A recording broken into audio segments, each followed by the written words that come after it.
You ask Tiger to solve. This deals with linear equations with one unknown. The final result is x equals -5. Let's solve it step by step. Group all x terms on the left side of the equation. Subtract x from both sides. Group like terms. Simplify the arithmetic.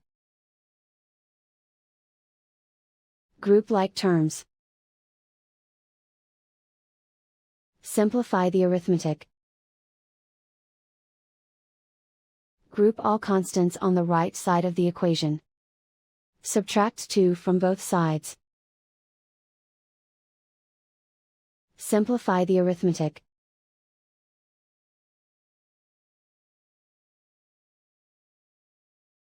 And so the final result is x equals -5.